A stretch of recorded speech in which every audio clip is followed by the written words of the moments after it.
Alléluia. Que la grâce de Dieu et la paix nous soient données ce matin au nom de Jésus. Je vous salue, frères et sœurs, en tout cas encore vous qui êtes là ce matin, vous qui avez répondu fidèlement à l'invitation de notre Père. Et je salue aussi ceux qui suivent ce culte en ligne ou qui le suivront en différé. Je remercie encore le pasteur Jean-Marie, le corps pastoral, le conseil et vous tous en tout cas qui vous nous avez manifesté en tout cas un amour. Vraiment, nous l'avons ressenti à travers les salutations et à travers les moments aussi que nous avons passés parmi vous. Oui, effectivement, comme le pasteur Jean-Marie l'a dit, je reviens quand même dans la maison parce que si je regarde bien, c'est ici vraiment que les choses ont commencé parce que on était serviteurs dans l'église, mais quand j'ai atterri à Casablanca, à l'époque, il y avait le pasteur Jean-Luc Blanc qui était pasteur normalement de cette église de Tanger. Et comme il n'y avait pas suffisamment de pasteurs, il m'a demandé, est-ce que tu ne peux pas me donner un coup de main en y allant? Chose que j'ai acceptée. Et vraiment, avec le docteur Pierre Adimi et d'autres anciens, nous avons encore servi et c'est dans la joie de voir que cette église continue et aujourd'hui le pasteur Jean-Marie, le pasteur Michelson et tous les autres frères et sœurs, vous continuez cette œuvre. Que Dieu vous bénisse. Amen.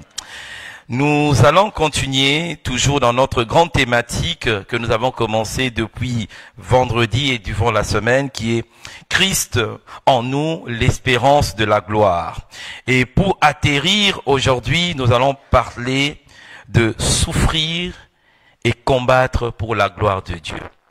Généralement, on n'aime pas entendre le mot souffrir, mais il peut arriver dans notre marche avec le Seigneur que nous passerons par des moments de souffrance et que nous devons aussi être appelés à combattre. Mais ce qui est en tout cas une assurance pour nous, nous avons cette assurance que comme Christ a vaincu, nous aussi nous vaincrons. Amen. C'est pour cela ce matin, les textes que je vous propose, c'est d'abord dans Jacques chapitre 1. Jacques chapitre 1, nous allons lire le verset 1 à 4. Ensuite, nous lirons 1 Pierre 4, 1 à 3. Ensuite, 12 à 19. Nous lisons dans la version seconde. Je lis Jacques chapitre 1, 1 à 4. Ensuite, 1 Pierre 4. De la part de Jacques, serviteur de Dieu et du Seigneur Jésus-Christ, aux 12 tribus dispersées, salut. Mes frères et sœurs, considérez comme un sujet de joie complète les diverses épreuves auxquelles vous pouvez être exposés, sachant que la mise à l'épreuve de votre foi produit la persévérance. Mais il faut que la persévérance accomplisse parfaitement sa tâche afin que vous soyez parfaitement qualifiés, sans défaut et qu'il ne vous manque rien. 1 Pierre chapitre 4, 1 à 2, ensuite je lirai 12 à 19. Ainsi donc, puisque Christ a souffert pour nous dans son corps, vous aussi armez-vous de la même pensée. Celui qui a souffert dans son corps en a fini avec le péché, afin de ne plus vivre en suivant les désirs des hommes, mais la volonté de Dieu pendant le temps qui lui reste à vivre ici-bas. Verset 12. Mais bien-aimés, ne soyez pas surpris de la fournaise qui sévit parmi vous pour vous éprouver, comme s'il vous arrivait quelque chose d'étrange. Réjouissez-vous au contraire de la part que vous prenez aux souffrances de Christ, afin d'être aussi dans la joie et dans l'allégresse lorsque la gloire sera dévoilée. Si vous êtes insultés à cause du nom de Christ, vous êtes heureux, parce que l'Esprit de gloire, l'Esprit de Dieu repose sur vous. Eux, ils blasphèment l'Esprit, tandis que vous lui rendez gloire. Que personne parmi vous n'ait à souffrir pour avoir tué, volé, fait le mal, pour s'être mêlé des affaires d'autrui. Mais si quelqu'un souffre parce qu'il est chrétien, qu'il n'en ait pas honte, au contraire, qu'il rende gloire à Dieu dans cette situation. En effet, c'est le moment où le jugement commence, et il commence par la maison de Dieu. Or, si c'est par nous qui débute, quelle sera la fin de ceux qui n'obéissent pas à l'évangile de Dieu? Et si le juste est sauvé avec peine, que deviendront l'impie et le pécheur? Verset 19. Ainsi que ceux qui souffrent selon la volonté de Dieu s'en remettent à lui comme au fidèle Créateur en faisant ce qui est bien. Parole du Seigneur ce matin. Frères et sœurs, nous venons d'écouter l'apôtre Jacques et l'apôtre Pierre, qui sont les colonnes de l'Église. Lorsque Jésus partait, il avait laissé à Pierre la mission de bâtir son Église. Et nous savons, lorsque nous lisons dans les livres des Actes, on voit que l'Église a commencé au moment de la Pentecôte.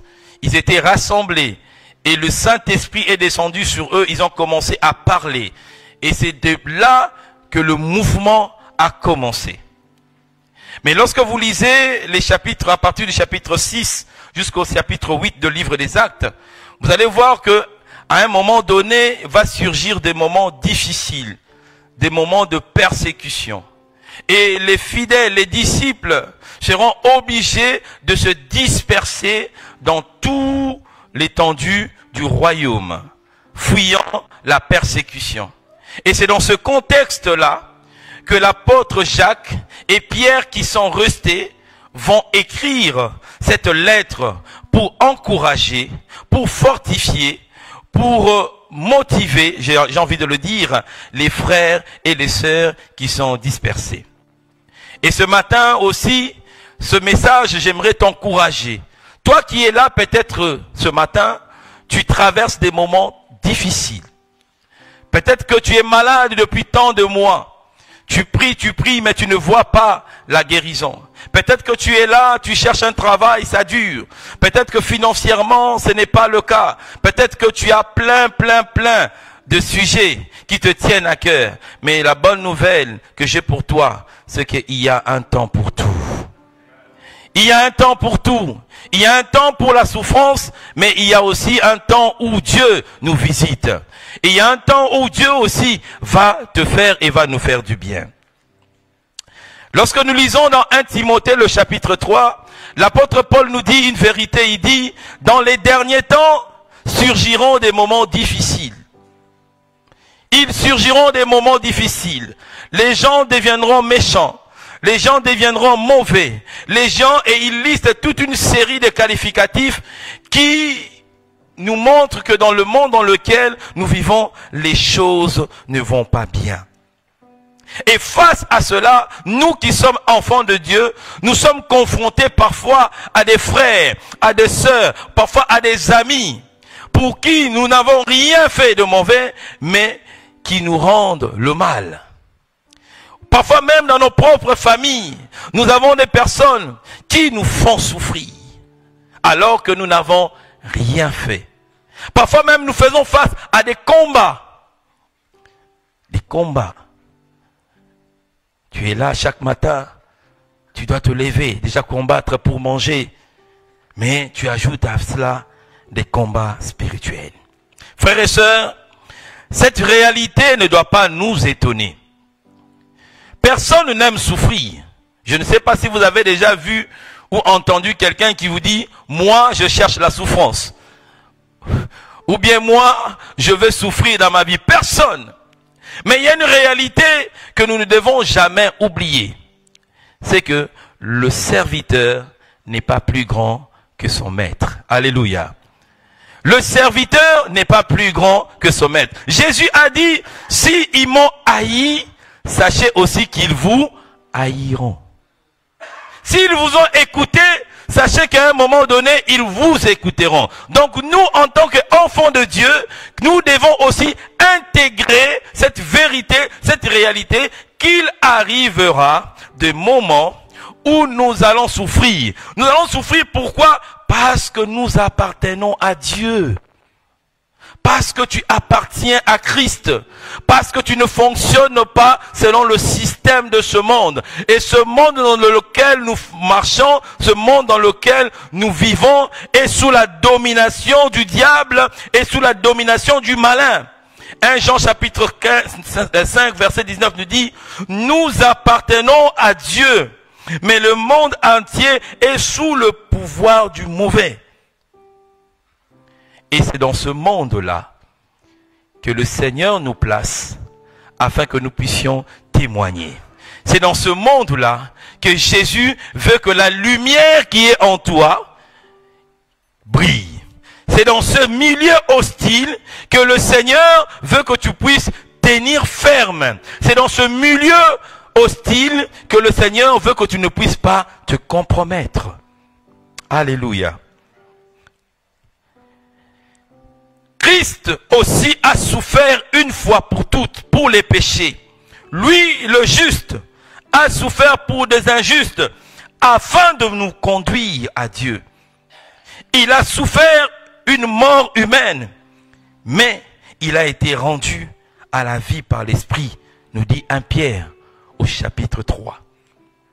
Et l'apôtre Pierre, en donnant, et l'apôtre Jacques, cette parole d'encouragement commence d'abord par nous dire, frères et sœurs, considérez comme un sujet de joie complet les diverses épreuves auxquelles vous pouvez être exposés.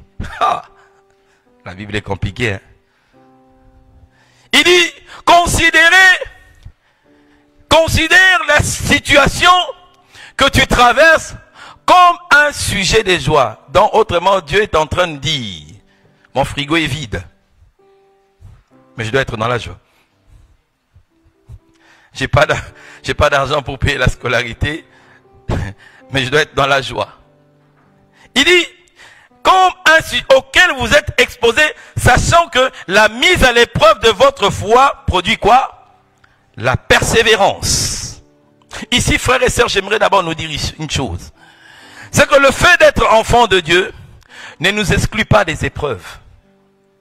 Parfois, il y a des gens qui pensent que, puisque je suis dans le Seigneur, eh ben, je n'aurai pas de problèmes. Les maladies ne vont pas m'atteindre. Ou bien les difficultés ne vont pas m'atteindre. Au contraire, non. Puisque tu es encore dans le Seigneur, ça va encore se multiplier, mais il y a une chose que le Seigneur nous garantit et qui nous rassure. Il dit, je serai avec toi. Alléluia. Et nous avons dans la vie plusieurs situations qui sont comme des épreuves devant nous. Et par épreuve, j'entends quoi? J'entends tout événement, toute situation qui se présente devant nous, qui nous oblige à faire un choix. Qui nous oblige à faire un choix. Et quel choix nous devons faire? Le choix soit d'obéir à Dieu, ou le choix soit de désobéir à Dieu. Et c'est ce que nous voyons dans notre vie de tous les jours. Lorsque nous sortons pour aller au travail, ou bien lorsque nous allons peut-être dans nos activités, nous avons le choix. Nous avons le choix soit d'obéir à Dieu, ou bien nous avons le choix de désobéir à Dieu. Et le Seigneur permet que ces épreuves soient dans notre vie et que parfois que nous passions dans certaines souffrances, pas dans l'objectif de nous détruire, mais c'est dans l'objectif aussi de nous faire grandir. Alléluia. Alléluia. Le Seigneur permet que certaines situations arrivent pour que tu puisses aussi grandir, pour que tu puisses aussi démontrer ta fidélité. Oui, c'est facile de dire que j'aime Dieu quand j'ai un travail. C'est facile de dire que j'aime Dieu, de venir à l'église quand j'ai l'argent pour payer le transport. Mais c'est difficile. Et c'est là où le Seigneur nous attend. Quand tu n'auras pas de travail, est-ce que tu auras toujours le même amour pour moi? Quand tu n'auras pas d'argent, est-ce que tu auras toujours le même amour pour le Seigneur? Est-ce que tu seras toujours fidèle? Combien parmi nous, nous prions, Père, il prie, oh Seigneur, donne-moi un travail. Le frère est été zélé à l'église, présent en tout, disponible. Mais j'ai l'impression que parfois, quand Dieu donne le travail là, je ne sais plus, disparu, porté disparu. On ne te voit plus. Et quand on demande, qu'est-ce qui se passe? Oh frère, c'est compliqué. J'ai beaucoup de dossiers. Dieu ne sait pas que tu as beaucoup de dossiers. Quelle est notre fidélité? Nous avons oublié notre premier amour. Parce que Dieu seulement nous a donné le travail. Parfois même, ce n'est pas le travail. Seigneur, donne-moi le mariage, je veux me marier. Quand tu étais célibataire, on te voyait dans les veillées des prières. Tu étais là. Les célibataires profitaient, hein. Parce que quand on devient marié, c'est compliqué. C'est devenu, ah, c'est compliqué. Madame a dit, oh, mais madame ne savait pas que toi, hein? Je ferme la parenthèse. La mise à l'épreuve de notre foi permet aussi de témoigner de notre fidélité, de notre intégrité et de notre amour envers le Seigneur. Voilà pourquoi le Seigneur permet aussi cela. Et ça permet aussi au Seigneur de nous faire grandir. Et Jésus qui était notre modèle, et si vous lisez dans les Écritures, vous allez voir que Jésus a été à plusieurs reprises tenté par les pharisiens. On peut le lire, vous pouvez le lire dans les maisons, dans Marc chapitre 8, verset 11, dans Matthieu chapitre 22, verset 36. Et tout ça montre que Jésus, qui était fils de Dieu, est passé par là. Et il y a une chose aussi que j'aimerais te dire ce matin. Vous savez, lorsqu'on est enfant de Dieu, la Bible nous dit, dans Matthieu chapitre 3, lorsque Jésus va vers Jean-Baptiste pour se faire baptiser, on nous dit que lorsque Jésus a été baptisé, qu'est-ce qui va se passer? Le ciel va s'ouvrir. Le Saint-Esprit va descendre sur lui. Et la Bible nous dit qu'il y a une voix qui va sortir. Écoutez bien. Dieu va parler. Il va dire, celui-ci est mon fils, en qui j'ai mis qui? Toute mon affection. Et le chapitre qui suit, la Bible nous dit que après cela, au chapitre 4 de Matthieu, le Saint-Esprit va amener Jésus au désert pour être quoi? Tenté. Et lorsque le diable vient, qu'est-ce qu'il dit? Si tu es le Fils de Dieu. Qu'est-ce que je veux dire par là? Parce que lorsque Dieu avait parlé, bien aimé, les esprits ont entendu. Le monde visible a entendu. Le monde invisible a entendu qu'il y a un homme sur la terre qui est venu, en qui Dieu, lui, créateur, a dit, celui-ci est mon fils. C'est un peu comme toi et moi. Lorsque le Seigneur parle de nous dans son conseil secret, le diable entend. Ah, tu n'as pas compris. Il entend. Quand le Seigneur dit, attends, j'ai mes enfants qui sont là, j'ai mon peuple qui est là, des hommes et des femmes intègres, le diable entend, il dit, ah bon, il y a des hommes et des femmes intègres, moi je vais aller là-bas voir. Je veux voir si réellement ils sont intègres. Je veux voir réellement s'ils t'aiment. C'est ça la réalité spirituelle. C'est pour cela, bien-aimés frères et sœurs, lorsque tu passes par des moments de tribulation, parfois dans des moments, ne panique pas. Alléluia. Alléluia. Jacques et Pierre vont envoyer ce message aux bien-aimés. Ils vont leur dire, considérez les situations dans lesquelles vous traversez comme des moments de joie. Autrement dit, comme des moments que Dieu vous permet de pouvoir manifester sa gloire et sa puissance. Dieu permet des situations, que certaines situations nous arrivent, afin que lui puisse manifester sa gloire. Et il nous dit, dans le verset 12 de 1 Pierre chapitre 4, il dit, nous avons une fournaise. Bien-aimés, ne soyez pas surpris qu'il fasse chaud. N'est-ce pas que la vie est chère maintenant? Je ne sais pas pour vous ici à Tanger, hein? Trop cher. Il y a une fournaise pour ceux qui aiment le Seigneur, même pour ceux qui n'aiment pas le Seigneur. Nous tous, nous sommes dans cette fournaise. Et la parole de Dieu nous dit, ne soyez pas surpris. Et ici, j'aimerais nous donner 4 bonnes attitudes que nous devons avoir. Lorsque nous traversons des moments de souffrance ou bien des moments de difficulté à partir de ces versets. La première vérité que nous devons comprendre, mes frères et sœurs, c'est que nous devons nous attendre à la souffrance. Il faut s'y attendre. Il y a, c'est vrai, une fournaise. Il y a des combats qui nous attendent. Il y a des épreuves qui seront là. Il y a parfois des persécutions que nous vivrons. Et c'est là, c'est normal. Ça fait partie aussi de notre foi. Et Jésus et les apôtres ont été confrontés à cela. Puisque Jésus, le Christ, notre Seigneur, a lui-même vécu cela, nous aussi, nous passerons parfois par ces moments difficiles. Mais comme Jean chapitre 16, verset 33 dit, prenez courage, moi j'ai vaincu le monde. Alléluia. Prends courage, j'aimerais que tu dises à ton voisin, prends courage. Quelle que soit ta situation, prends courage.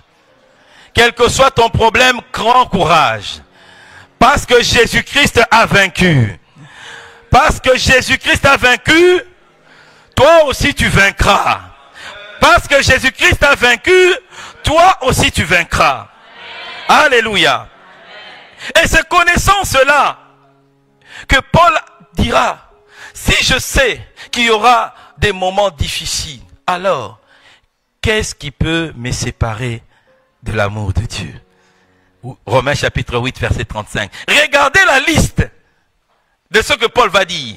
Romains chapitre 8, il dit, qu'est-ce qui peut nous séparer de l'amour de Dieu? Serait-ce la détresse? Ah, l'angoisse? Ah, la persécution? Toi, tu n'as pas à manger, tu dis, je ne viendrai pas, j'abandonne le Seigneur. Le Seigneur dit quoi? La faim. Oh non, j'ai marre des habits, j'ai le dénuement. Oh, moi je ne veux pas venir dans l'église parce que Seigneur, tu ne m'as pas donné les habits. Ah, c'est ça qui te sépare de l'amour de Dieu. Le danger. Oh, l'épée. On continue, papa. De fait, il est écrit, c'est à cause de toi qu'on nous met à mort, à longueur de journée, qu'on nous considère comme des brebis destinées à la boucherie. Oh, j'aime le verset qui suit. Il dit, au contraire, dans tout cela, nous sommes plus que vainqueurs grâce à celui qui nous a aimés. Alléluia. Frères et sœurs, nous sommes plus que vainqueurs. Donc ça veut dire quoi? Même dans la famille, aime Jésus. Même lorsque tu n'as qu'un... Nous sommes... Moi j'étais étudiant. Je n'avais que 2 pantalons que j'ai fait une année. Aujourd'hui, parfois, j'ai dit à ma femme, quand je regarde la garde-robe, j'ai dit, oh, Seigneur, tu es bon. J'ai été fidèle avec mes 2 pantalons. Ce n'est pas parce que Dieu me donne 3, 4, 5, 6 que je veux l'abandonner. Tu étais fidèle quand tu marchais à pied. Pourquoi aujourd'hui, quand Dieu te donne la voiture, tu l'oublies? Alléluia. Voilà pourquoi parfois Dieu ne nous donne pas certaines choses. Parce qu'il sait que celui-là, là, si je lui donne, il va partir. Et c'est aller simple sans retour.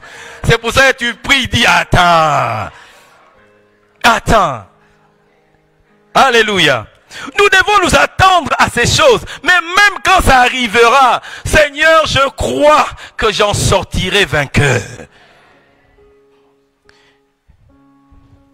Deuxième chose, le verset 13, 14 de 1 Pierre, il nous dit, s'en réjouit.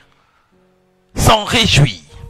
Dans Matthieu chapitre 5, verset 10 à 12, Jésus qui parle, sermon sur la montagne, il dit, heureux ceux qui sont persécutés pour la justice, car le royaume des cieux leur appartient. Heureux serez-vous lorsqu'on vous insultera, qu'on vous persécutera, qu'on dira forcément de vous toutes sortes de mal à cause de moi. Faites quoi? Réjouissez-vous et soyez dans la joie, car votre récompense sera quoi? Grande au ciel. Alléluia.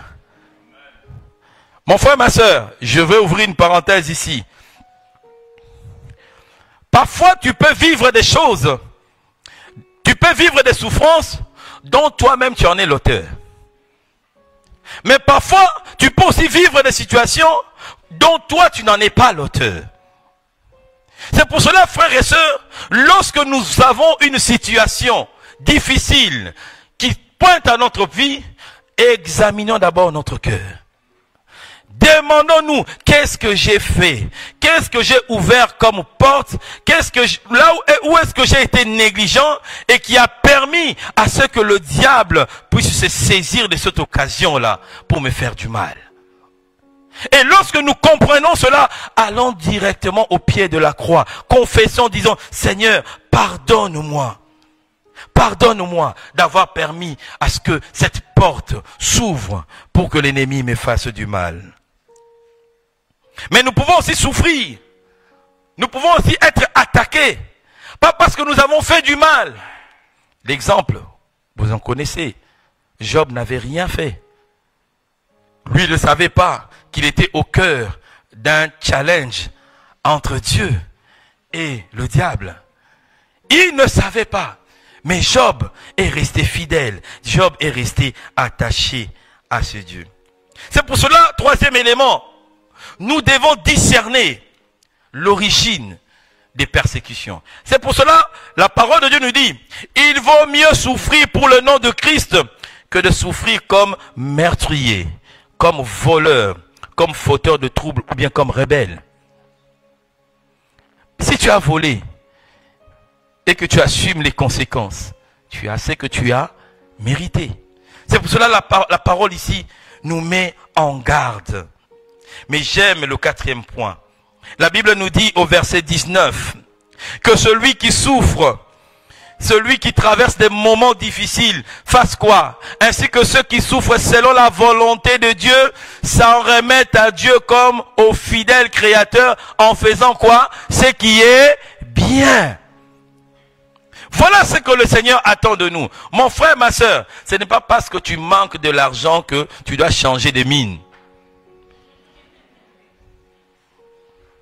Il y a des frères et des sœurs, on peut savoir quand il a l'argent.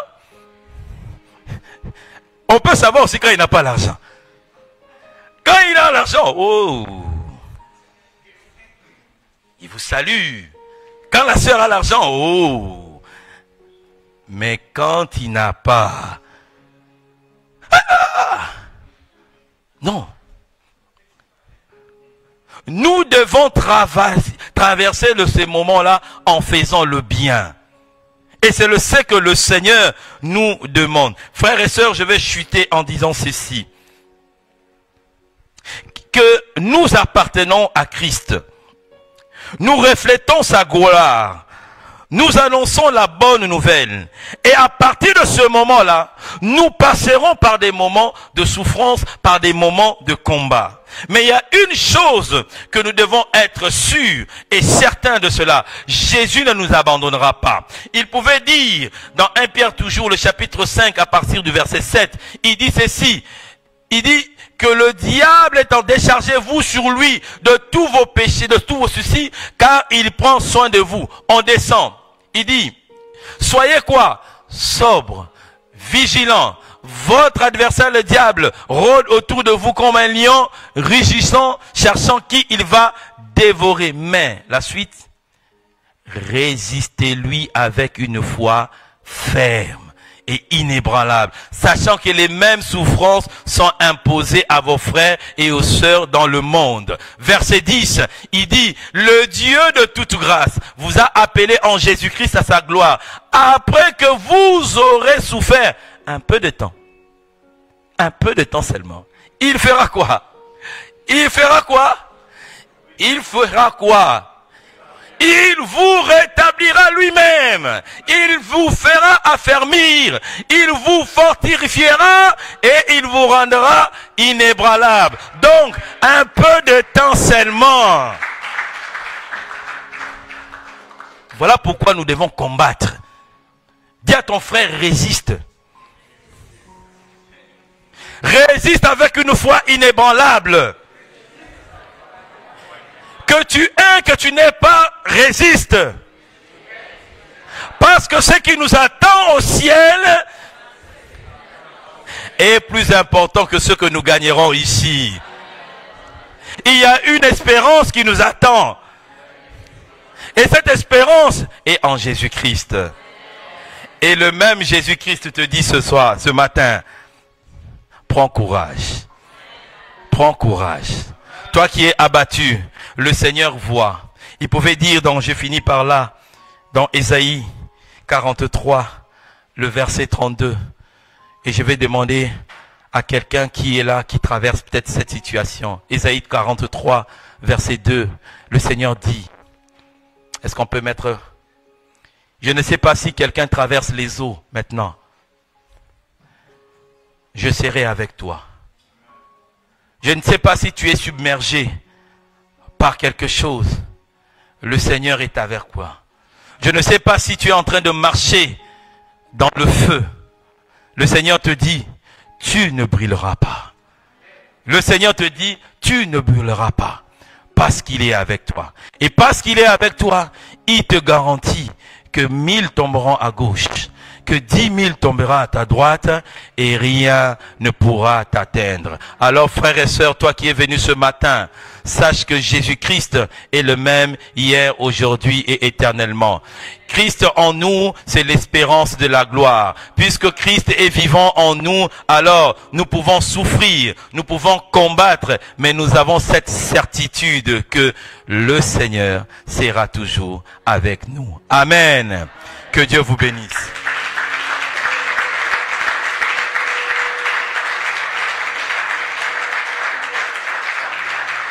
Est-ce qu'on peut se lever et prier?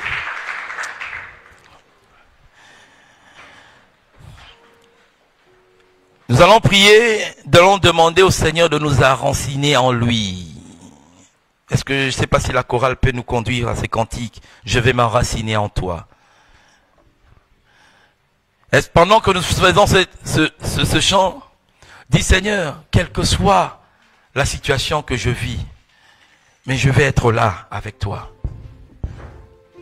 Alléluia. Je veux m'enraciner en toi, Jésus est. Quand viendront le vent et ils viendront les tempêtes. Donne-moi de résister. Donne-moi d'être ferme. Je veux m'enraciner en toi. Fais-le comme une prière. C'est plus qu'un chant. Dis Jésus, je veux m'enraciner en toi.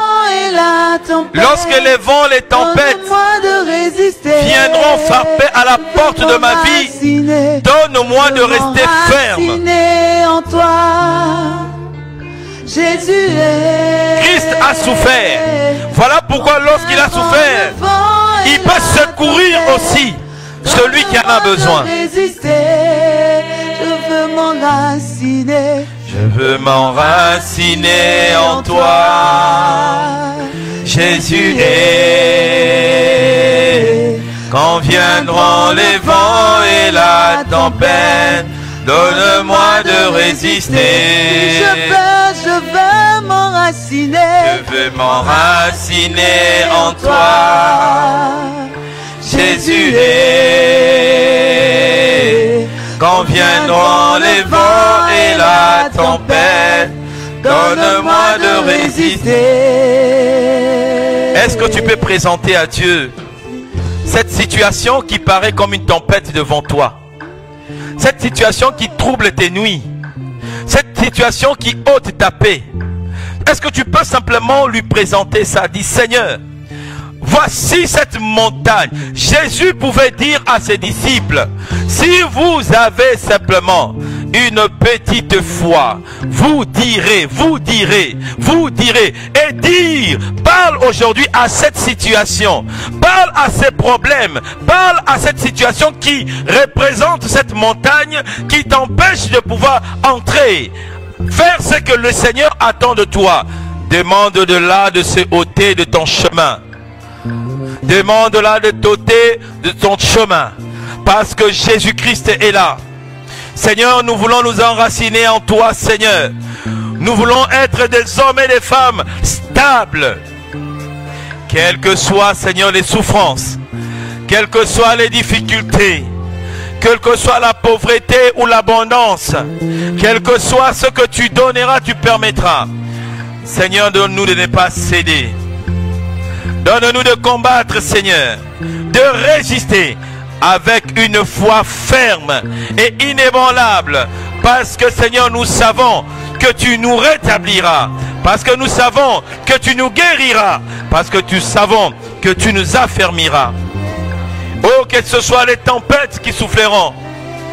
Donne-nous de résister. Viendront le vent et la Alléluia. tempête. Donne-moi de résister. Si te manque la force, dis Seigneur, je veux résister. Enraciné en toi. Donne-moi la force de dire non. Jésus. Donne-moi la force de dire non face aux compromissions. Donne-moi de dire non, Seigneur. Je ne peux pas le faire moi-même. Donne-moi de dire non, de tenir ferme. Alléluia. Je veux m'enraciner en toi. Alléluia. Jésus quand viendront le vent et la tempête, donne-moi de résister. Éternel, notre Père et notre Dieu, nous voulons encore ce matin te dire merci. Merci parce que tu es présent au milieu de nous. Merci parce que tu marches avec nous. Tu connais les réalités, les combats. Seigneur, tu connais les défis que tes enfants nous avons, Seigneur, dans notre quotidien. Oui, Seigneur, nous voulons résister. Nous voulons combattre, Seigneur. Nous ne voulons pas laisser, Seigneur, l'ennemi gagner. Parce que nous savons que tu vis en nous. Et c'est toi qui nous aides, Seigneur, à faire ta volonté. Ma prière encore, Seigneur, pour mon frère, pour ma soeur, pour moi-même, pour nous qui traversons, Seigneur, cette fournaise. Père, donne-nous de rester inébranlables. Donne-nous, Seigneur, de rester inébranlables. Que notre foi ne repose pas, Seigneur, sur ce que nous voyons sur cette terre. Mais que notre foi soit ancrée en toi, Jésus. Merci, Père. Tu as dit, même lorsque nous traverserons les eaux, les fleuves, le feu, rien ne pourra nous atteindre. Accomplis cela dans ta vie de tes enfants. Accomplis cela dans la vie de tes enfants. Seigneur, pour ceux qui manquent la paix, donne-leur la paix. Donne-leur la paix. Donne-leur la paix, Jésus. Pour ceux qui, Seigneur, ont besoin, Seigneur, financièrement, révèle-toi aussi dans leur vie, comme c'est Dieu qui donne. Merci, Jésus. Nous avons la certitude que si deux s'accordent et te demandent quelque chose, tu le feras. Alors, Père, que ta volonté s'accomplisse dans la vie de tes enfants et dans cette église, afin que l'honneur, la gloire, la majesté et la puissance te reviennent à toi seul, au nom de Jésus, au nom de Jésus, au nom de Jésus. Amen.